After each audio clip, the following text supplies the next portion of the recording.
Hello， 大家好，我是高本，欢迎收看福气来咯。人哋提讲六季天气喺八八风灾嘅时节啦，受到天大嘅影响。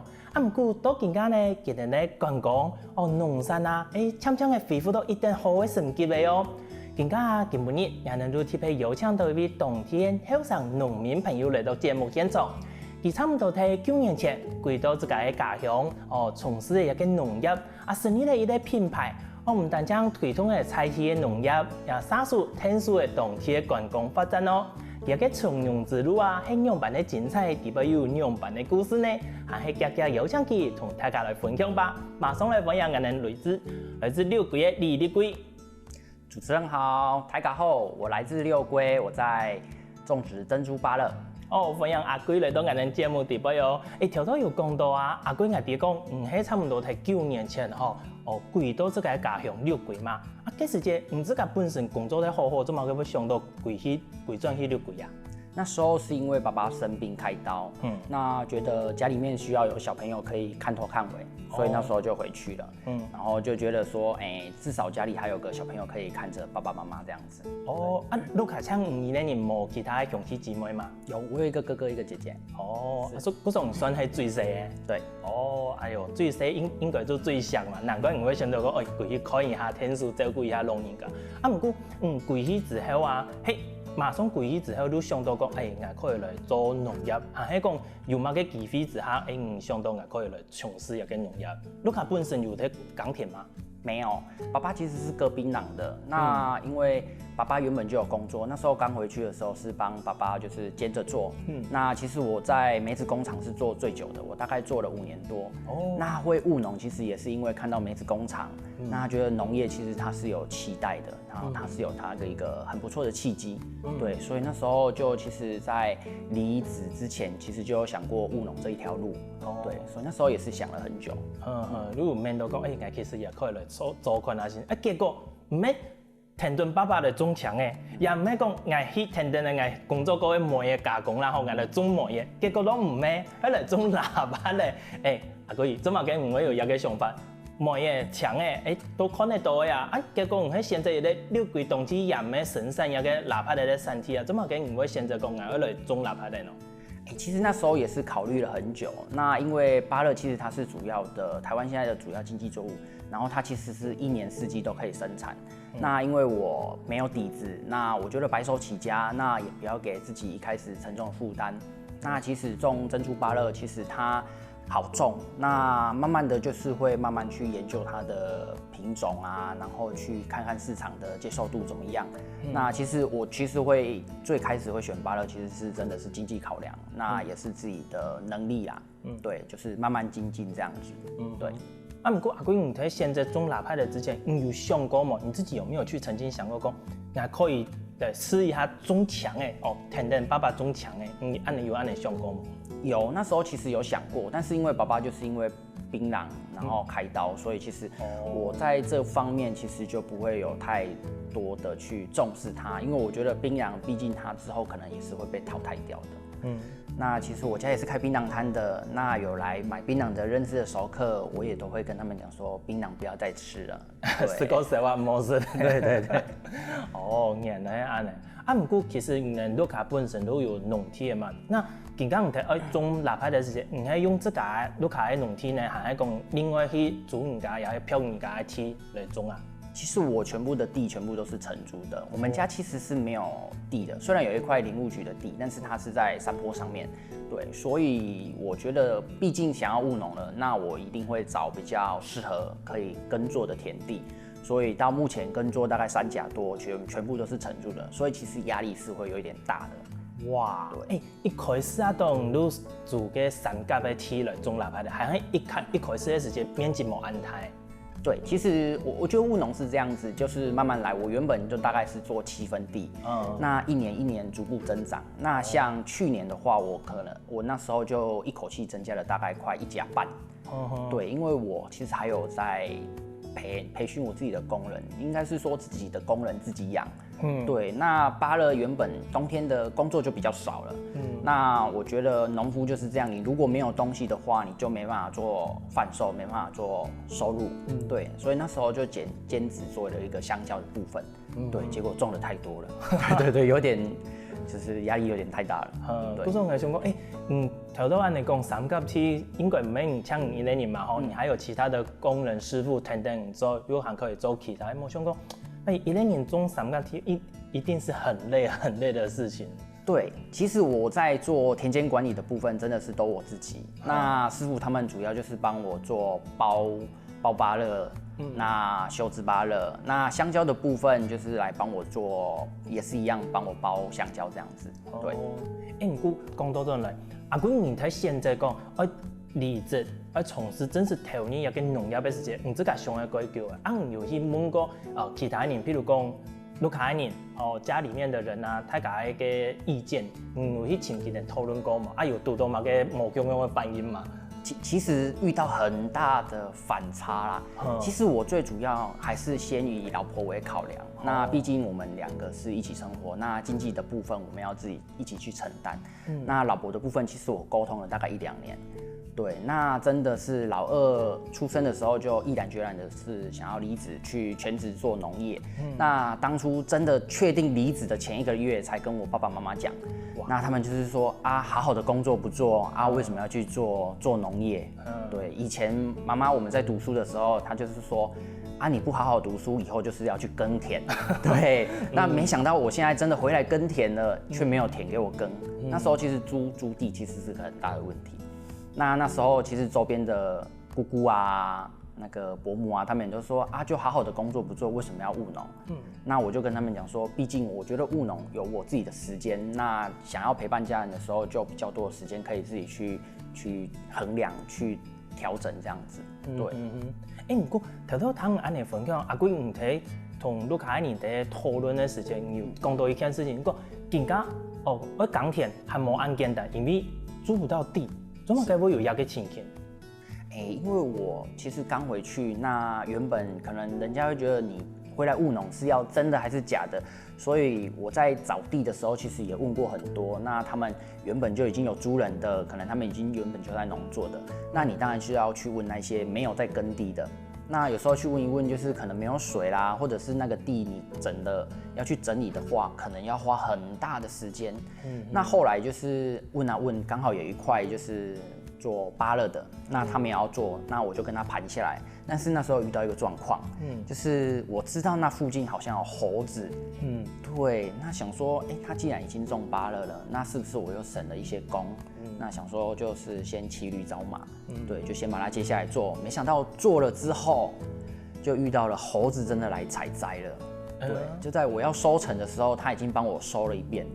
对，那造成我就反正我那时候就心态就是这样，没关系。那既然他已经采了，那我们就想看看有什么方式可以治得了它。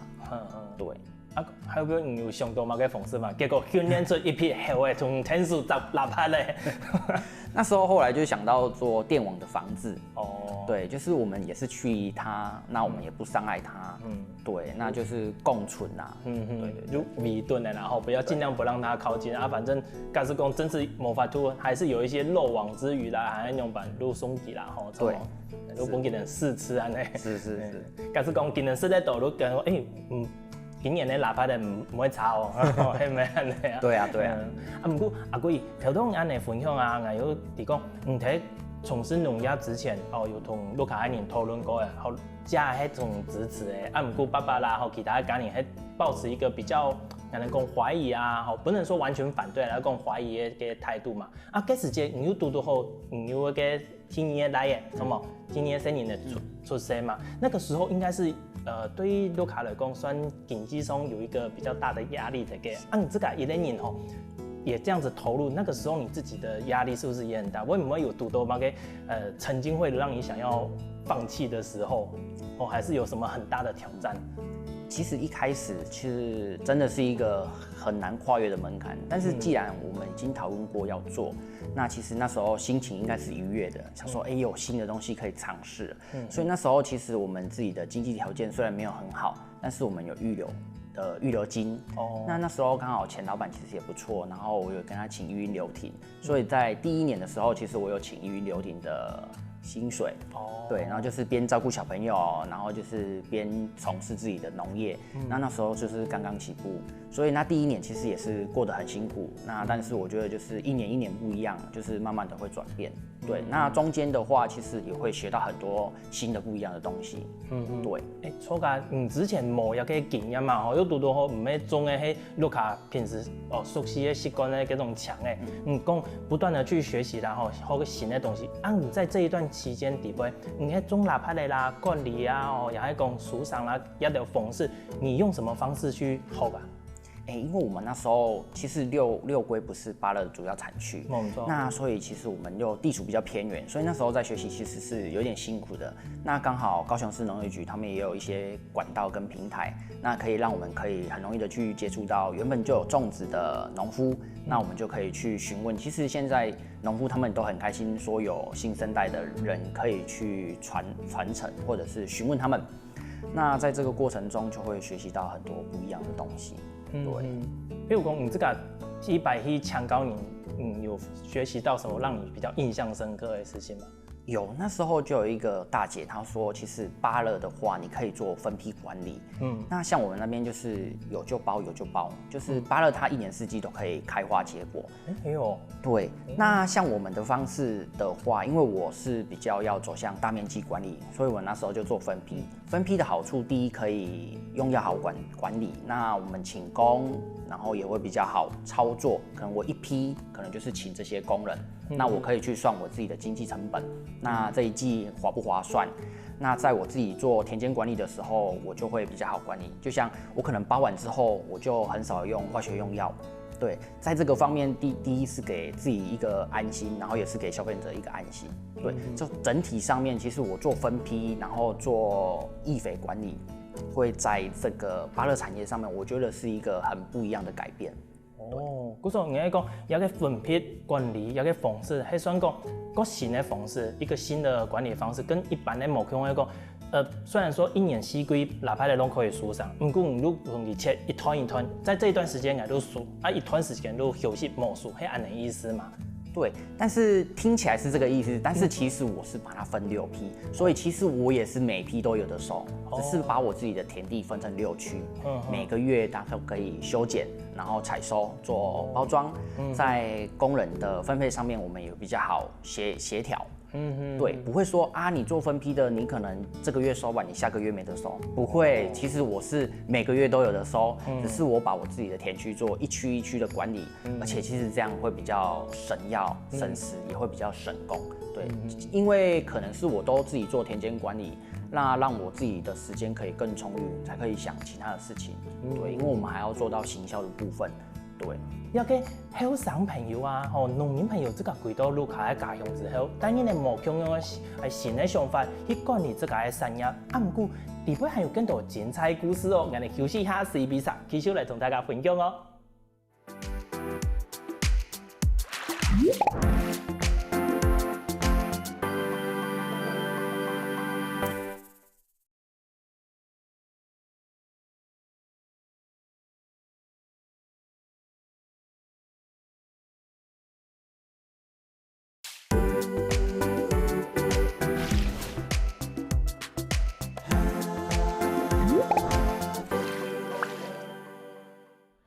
贵回到这个家乡6季之后，开始从事一个农业来种腊八的。不过种腊八的地方，佢有用的新的方式，分批管理之外呢，佢还有样板的方式来管理这个园呢。继续来请教佢吧。贵，都有讲到后背一个唐风来算个新的一个方式嘛，分批管理一个部分。你除了一个方式之外你这个管理方式，你还有想出也系讲学到某个牧场的管理方式吗？有，像我回来这样管理，其实我也是去琢磨了一段时间，才会有分批管理这个方式出现。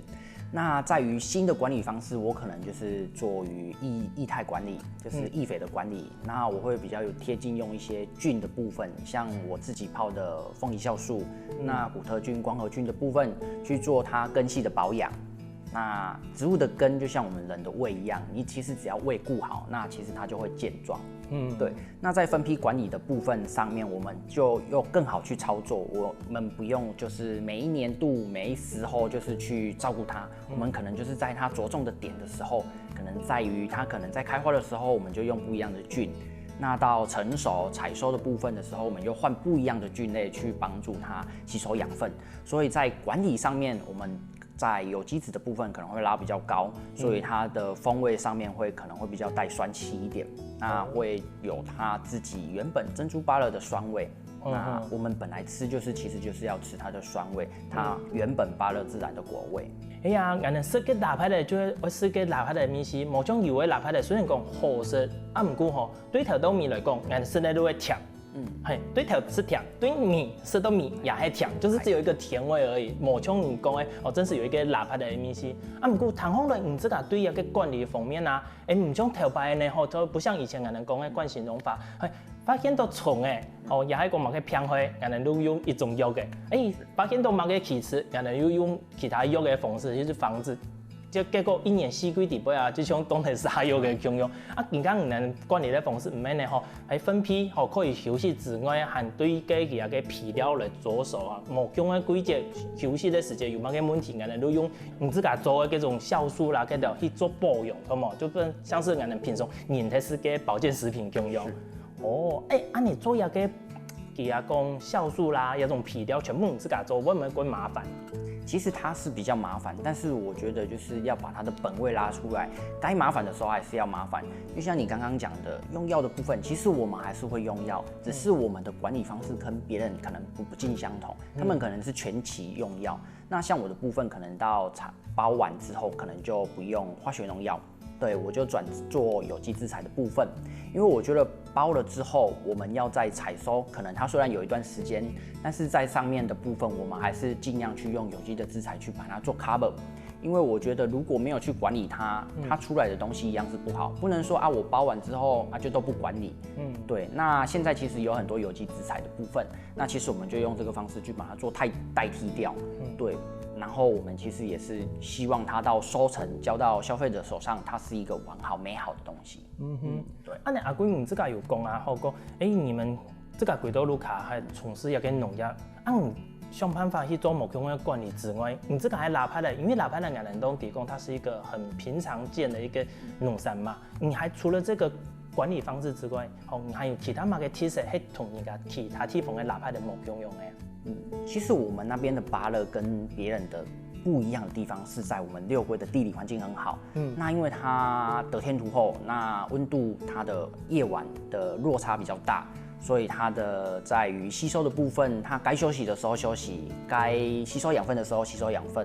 那水质也不一样，土壤也不一样。水质的部分我们是走中央山脉下来的，就是最直接会先经过我们家，吸收完然后再到下游。对，所以这也是我们的优势。那还有就是我们的土壤，我们是属于比较沙砾岩式的，所以它排水性很好，所以它其实不会让它的根系容易受损。那它不受损就会回归到它原本，就是它只要根系好，它吸收就会好。所以我觉得综合这些条件，其实每一个人种出来的水果都有它自己的味道。那像我们自己的管理，我就把它认为它是一个很简单又不简单的水果。对，那你要把简单的水果种到不简单，那我们下的功夫可能就比较重，因为毕竟我都是比较走就是零售，那自己做贩售的动作，那我们也要对自己负责，也要对消费者负责，所以我们在成本上面可能或许会下的比别人重，那别人收到的部分可能会觉得说，你的东西怎么卖那么贵？但是我说你只要吃了，你会觉得它是一个很值得的东西。就会安尼嘛。虽然讲俺们迄腊排的迄贵，但唔会贵到贵多，就差那一点点。不过也个就会 CP 值的保证啊，什么？你看品质好，贵是也咋得啦，系咪安尼？不过除了安尼，俺还看到讲，恁这个腊排的是的，还系第一手的水，第一手，别人还没有喝过的，什么？对，懂新鲜的水。这样子是不是真的？这个腊排的都是海就像你讲的，好想赶快来尝尝看的。就是讲有个腊排的酸味，不过有没有改善？还有甜味的腊排的呢？那客人吃到你们的芭乐反应是怎么样？客人他们其实吃到，他们都会觉得很特别，因为其实我还有秘方，就是说我在采收的熟成度上面会控制的比较熟成。那一般市场上其实很难买到比较完熟的芭乐。对，所以在这种种衔接上来，那客人收到的时候，他吃了第一口，我真的没有看过这么特别的客人，就是说。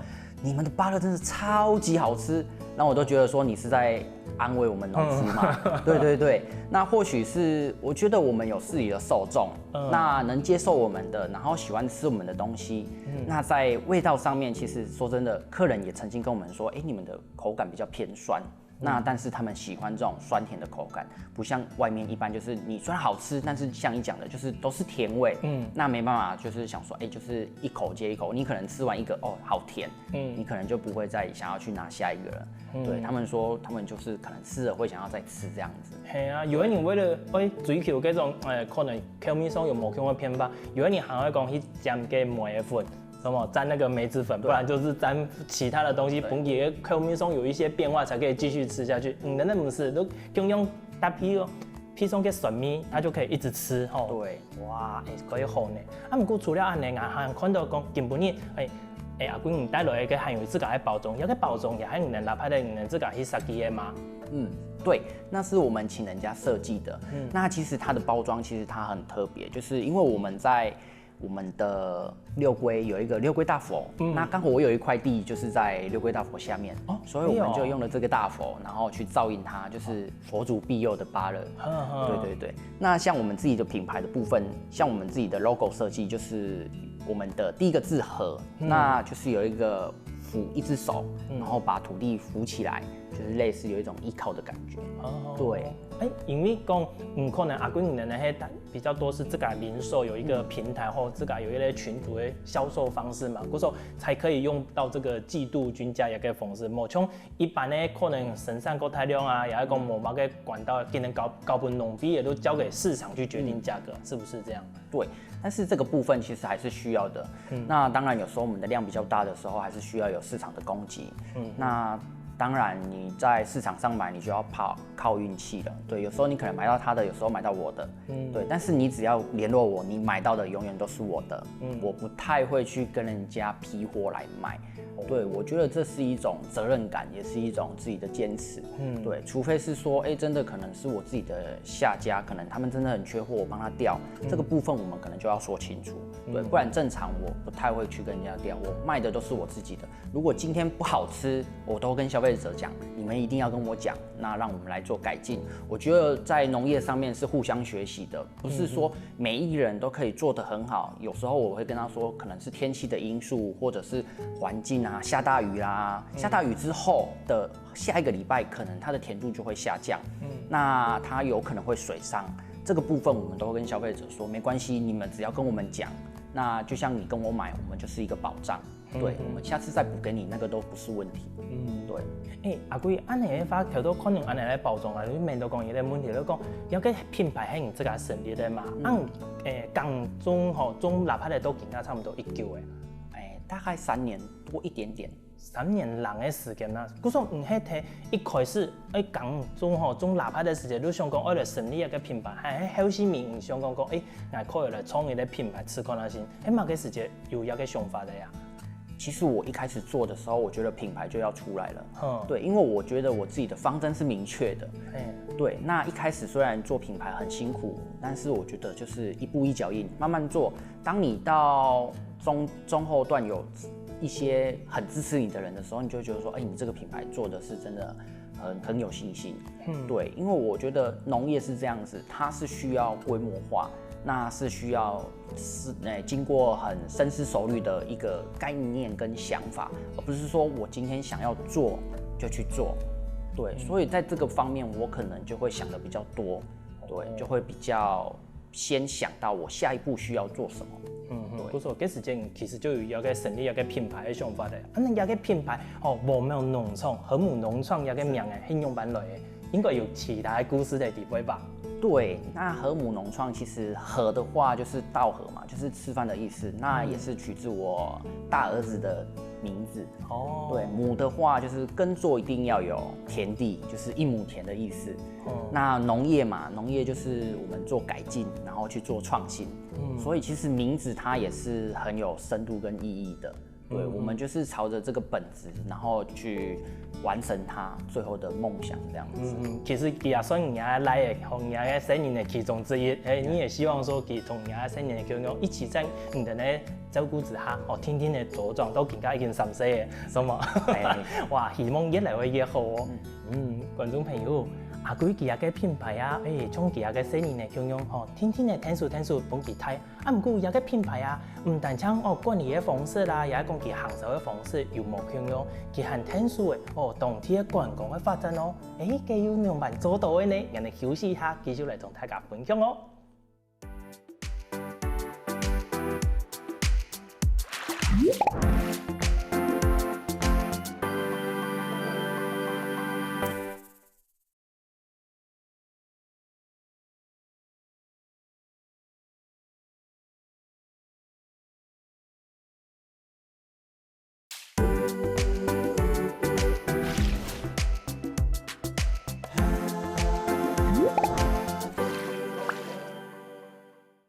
前面有講到阿貴啊，挺用心喺經營這個品牌吼，生產的貴好食的臘排咧。唔過唔單止安尼哦，今日嘅品牌啊，和特殊的菜地的觀光發展呢，也有樣辦一回事呢。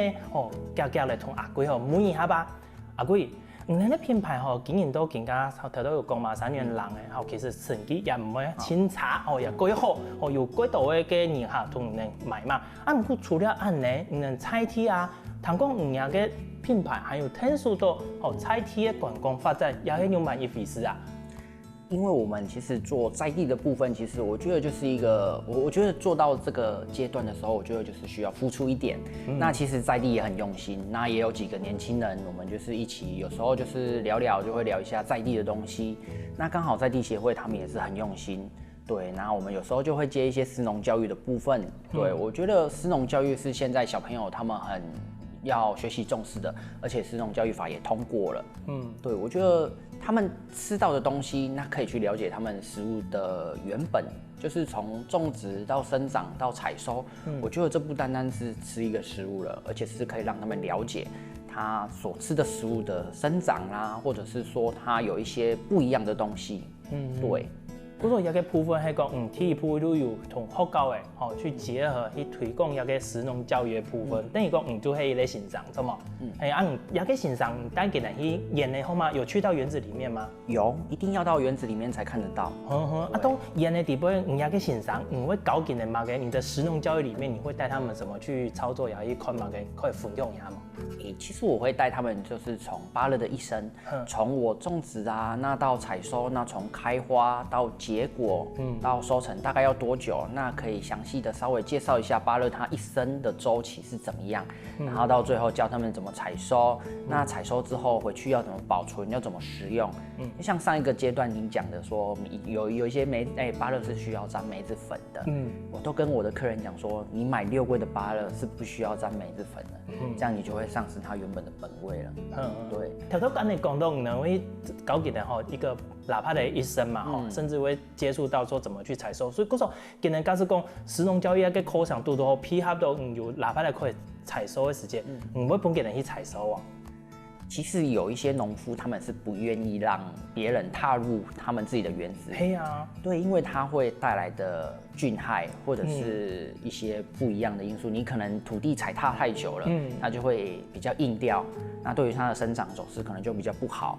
那還有可能就是你在教它採收，但是它沒有照着你的方式採收，可能會造成你的耗損。對。但是因為我自己覺得說，因為畢竟我是做分批的，所以在這個部分上面，我可能就沒有顧慮這麼多。那可以讓小朋友學到一些新的東西，或者是消費者可以學到不一樣認識的芭樂。我覺得在我們鄉下來講，雖然有一些比較弱勢，但是我覺得只要我們自己站穩我們自己的腳步，或許有機會的話，那可以讓更多人來接近我們的6桂，那接觸不一樣的產業，芭樂也好，山茶也好，對，我覺得這對我們鄉下是一個不一樣的契機。就係講你這個其實本身就已經有一個基礎誒，你就想說其實也加有一個拄好吼，农山也快可以天数吼，工村师傅吼推广也个观光也个好的事情，自家有伊咧规划在底位的嘛。不过阿贵也问哦，想到面对一件事情，条摆啊，俺们有看到人家吼韩式时间总比同人分享啦，扎个野生的腊八的，吼都直接是用手去摘嘛，吼直接绑下来，也讲扭下来。有时咪看到专业的农民朋友给他们讲，一天可以砍顿嘛个叶的啦，吼，留个底条一些是用剪的嘞。到底我们的腊八的，用哪一种方式去摘树啊？像我们在采收当然是用剪刀啦，专业农夫我们是用剪刀。那有一些来我们做食农教育，其实我不发剪刀。第一比较危险，第二其实我们做采摘的动作可以让它有不一样的动作。对你像芭乐用折的，它的地头有时候会被拉一块肉下来，所以就会保存比较不好。那我都会教他们用旋转的方式，可能转几圈啊，左边转几圈，右边转几圈，那又有不一样的贴近的方式，对，让他更了解说，原来芭乐它的地头是这么韧的。对，那它采下来，因为它采也不会采很多，所以它回去保存也会比较好保存，那也会放比较久。所以用剪的嘞，用转的嘞都可以。其实你能真是专业才是用剪的嘞，比较好去保存嘛。是。才不会受伤，转那磨咧，给底条就可以快扭下来，那还会很容易遭到应该讲病虫害啊，那个在运输途中会有污染啊。对，而且它在你如果转得不好，它掉一块肉，运输不好。那如果你转得太大，地头留太多，又会刺到别颗。这底条会揪到其他的腊八类哦。是哦，它有这么厉害哦？有，它其实还蛮硬的。对。因为俺们去市场然后买都会，其实可能一段时间的，给第一条后面枝啊这种枝叶，可是用一下拨一下它就掉了，没有想到说给当扎下来的时间还有这么韧，还会可以去刺穿跟腊八的，因为腊八的也轻刚啊，就是它也不算刺穿，就是它会让它皮肤有点受伤，抠手可能讲抠手啦，互相摩擦去弄到一些。那如果你有受伤的话，在运送过程中耗损率就会提高了。阿贵，当安尼分享啊，感觉一个食农教育的轻省轻的，假使讲安尼，其实一般的人客啊，上海来去了解啦吼，不一定是说去上课，可能去可以去能给摘个果的嘛。直接采果的话，我是比较不接，因为我觉得。自己的园子管理得那么好，那你只是单纯来采果的部分，我比较不会接受，因为我最主要会开放果园的部分，其实是比较走教育的部分。对，我是希望他采的每一颗果实，他都知道它的从生长到采收它的过程，而不是说你单纯只是来采果。对，我觉得那个意义就不一样了。安内亚后啦，就是真是让你们可以专心在本业哈。除了这个之外，更可以说在某个机会底下，可以去本身以内，还是说真的有需要的人去了解讲，了解产业，了解讲农业底部去用把一实际用给金行其实也很好，就是比较可以更专心的部分。不过条通安内阿贵有分享到，你们六鬼同体唔单枪，还有其他专柜的后生朋友，你们会聚在一起讨论。那是什么机会底下你们聚在一起？大家。讲着讲着就认识了吗？还是说有一类公园能够研讨会啦、踢风松的会飞等等，你们认识的，逐渐有了交流，才开始让你们有一种有在联盟吗？联盟的部分其实是没有。那因为在地其实我们六龟新发那边其实不大，所以其实大家的交集其实大家都有认识。那有时候见面啊，或者是有活动见面就会聊一下。那可能不然就是晚上比较有空闲的时候就会聊一下说，未来的方针啊。就是反正就是闲聊的过程中，或许会有新的东西出来，也不一定。对，那在聊的过程中，或许有新的搭配。那他那边如果有不一样的资源，我们就可以去互相去做一个结合的动作。我自己认为是这样子。当别人要来找你的时候，你自己没有准备好，你是不是丧失了这个机会？那我们其实我们在地的几个青年，其实我们都准备的不错。那就是我们觉得也是等一个契机。对，然后我们也不会说主动去说，我们一定要得到什么。我们只是想要好好的活下来。对，当然如果可以搭上这个不一样的顺风车，当然是最好。不过阿贵条都有讲嘛吼，这个产业吼，唔单将蹦出的这个在当地的农业，还天数的观光也块，除了推广一个食农教育之外，这个睇后生朋友这个规划的地位，这个观光的部分还有什么样子的结合跟发展？因为刚好我们六龟沿线，我们那个南横也通了，那我们那边也有温泉。所以我们有时候会结合在地的一些温泉业者，或者是做带食农教育的时候，可能我们就是穿插一些行程，而不是单单说来我阿贵的原子采果而已，可能会配合阿用的山茶解说，然后解说完，然后做一些食农教育，然后晚上的话可能就去到旅宿业者做泡汤，隔天说明还可以去南横走一走，所以其实我们的配套措施也会慢慢出来。那有一些时候，虽然我们自己有想法，那在地的部分可能也是需要多加努力啦。对，因为毕竟我觉得我们自己在着重于我们自己的产业的时候，也不能说太多的精力在这个上面。但是如果真的有需要我们一定会全力以赴。嗰时候睇观光要快，其实你呢还讲，已经有自己的基础了，然后是互相联盟起来。现在在等于讲给人讲踹看，吃看啊，现在意思如果在地的业者共下同人合作，如规划一个行程底边，你的米呢可能是果园，可能还茶红要大家自己的一个是串联起来在行程里面，然后可以开始来试看看讲，要给行程按你行走的嘛可不可以有一些不一样的变化，是不是这样子？对。所以你们试到现在大概回馈怎么样？就是要这种引客啊，游客里面这样子大家的回馈，加上你们自己的感受。其实他们的回馈很真实，喜欢的就很喜欢，不喜欢的他们还是会讲。有时候其实会到六龟，其实他们就是喜欢比较安静，那比较贴近原始的生活。那其实我们这样几次的安排下来，其实他们都还蛮满意的。对。不过其实我们现在讲游客已经从传统的观光的方式走入了一个类似于慢活，深入去了解菜地文化的一种方式的嘛，所以刚好你们这个有切到他们的点，对不对？对。因为你们又是刚好比较年轻的还有3年比较了解说现在的一个观光的脉动，去切合到这一点。那你们在未来的规划上，调到又有功德嘛，会再结合一些在地的旅宿业者去推动。那未来六龟这边，你们自己的蓝图里面有没有可以跟我们说明一下，大概还有怎么样子的一个规划？在旅宿业的部分有这方面的专门的业者。那我觉得在我自己这边，我觉得啦，就是我们把自己做得更好。那别人需要我们的时候，我们就是尽全心、尽全力。对。那目前现在也有像猫管处啦，那高雄市政府农业局，他们也有慢慢的在帮我们推这一块。那现在我们六龟的观光业者，他们其实也很用心在经营这个部分，因为毕竟爸受创之后这么久了，然后渐渐的有开始在复苏，那南横也渐渐的开始在有通了，所以我们现在其实一直在想说，我们要怎么样把消费者可以停留在我们六龟。那让他们可以促进地方的消费，那可以了解一下我们地方的一些生活史或者是一些故事，的传达。观众朋友，听阿贵的分享啊，迄咩同高本来分享吼，上下来去六龟新发这边，来去老了看一下，到底有那条好吃、好高、好料，同头摆六龟啊，无相的地方呢？